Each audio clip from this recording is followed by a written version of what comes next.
اعوذ باللہ من الشیطان الرجیم بسم اللہ الرحمن الرحیم نحمدہ ونصلی علی رسولہ الکریم وآلہ الطیبین الطاہرین المعصومین المظلومین اما بعد فقد قال رسول اللہ صلی اللہ علیہ وآلہ وسلم ان الحسین مصباح الہدی وسفینۃ النجاہ۔ ناظرین کرام، سب سے پہلے آپ کی خدمت میں ولادت حضرت امام حسین علیہ السلام کی تبریک و تہنیت پیش کرتا ہوں، اور اپنی طرف سے اور آپ سب کی جانب سے اصل وارث خوشی امام زمان عجل اللہ تعالی فرجہ الشریف کی بارگاہ میں مبارکباد پیش کرتا ہوں۔ ناظرین، امام حسین علیہ السلام کی ذات ایک ایسی ذات ہے کہ جس نے پوری دنیائے انسانیت میں ایک انقلاب پیدا کیا ہے اور ایک نظریہ دیا ہے امام حسین علیہ السلام نے کہ کبھی بھی باطل کے مقابلے میں سر نہ جھکاؤ، کبھی بھی ظلم کے مقابلے میں سر نہ جھکاؤ۔ یہ ایک بہت بڑا نظریہ تھا۔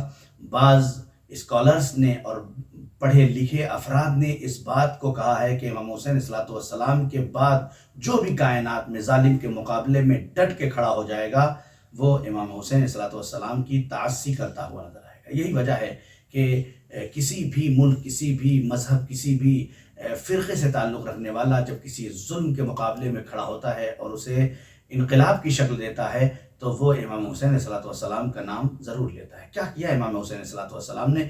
امام حسین علیہ السلام کی ایک صفت ہے کہ امام حسین علیہ السلام امر بالمعروف اور نہی عن المنکر۔ یوں تو بہت سارے صفات ہمارے امام کے موجود ہیں اور بہت ساری خصوصیات، لیکن ساری خصوصیتوں کا ذکر نہیں کرنا ہے۔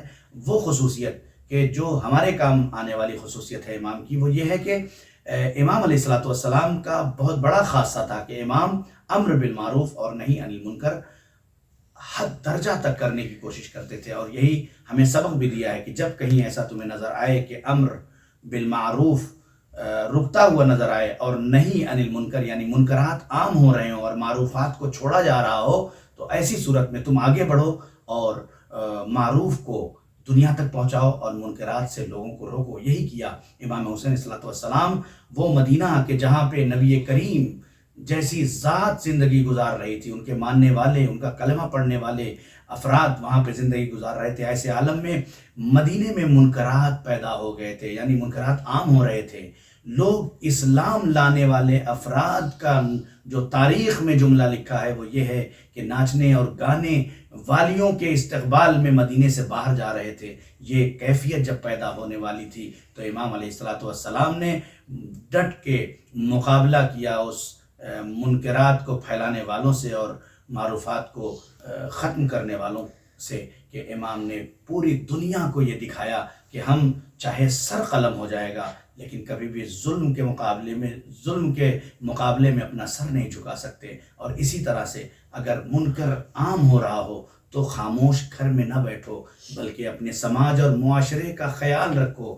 جہاں بھی تمہیں دیکھا جائے کہ اچھائیاں ختم ہو رہی ہوں اور برائیاں پھیلائی جا رہی ہوں تو تم آگے بڑھو، اس لیے کہ تمہارا یہ آگے بڑھنا روایت کے مطابق خلیفۃ اللہ کہلاتا ہے۔ جو شخص بھی نہی عن المنکر اور امر بالمعروف کرنے کے لیے کھڑا ہو جاتا ہے اور اپنے معاشرے میں اچھائیوں کو پھیلانے کی کوشش اور برائیوں سے روکنے کی کوشش کرتا ہے، اللہ نے معصومین کے زبان میں اسے خلیفۃ اللہ کہا ہے، وہ خلیفۃ اللہ کا درجہ رکھتا ہے۔ لہذا آئیے، یہ سب سے بڑی خوشی ہے آج کی شب، ہم سب اپنے مولا کی بارگاہ میں اپنے لیے بھی دعا کریں اور کوشش کریں کہ امر بالمعروف کو زیادہ سے زیادہ پھیلائیں اور نہی عن المنکر کو روکیں، یعنی نہی عن المنکر کریں، نہیں کو روکا جائے۔ بس آخری بات کہہ دوں، یہ وہ شب ہے کہ جب پوری دنیا مشکلات میں گرفتار تھی تو یہی حسین ابن علی ہیں جو ہر ایک کی مشکل کو دور کرنے والے ہیں۔ فطرس مشکل میں تھا تو آج ولادت امام حسین علیہ السلام جب ہوئی ہے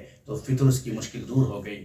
ہر مشکل میں تھا، امام حسین کے قریب آ گیا، مشکل دور ہو گئی۔ راہب مشکل میں تھا، امام حسین کے قریب آیا، مشکل دور ہو گئی۔ تو ہم سب بھی مشکلات میں گرفتار ہیں، زیادہ سے زیادہ امام کی قربت اختیار کریں، امام کے قریب آئیں، امام سے توسل کریں، امام کا حوالہ دے کے، امام کا وسیلہ دے کے اپنے خدا سے دعا کریں، اللہ ہماری بھی مشکلات کو دور کرے گا۔ سب سے زیادہ دعا کریں اپنے وقت کے امام کے ظہور کی، اللہ امام زمانہ کے ظہور میں تعجیل فرمائے۔ والسلام علیکم ورحمۃ اللہ۔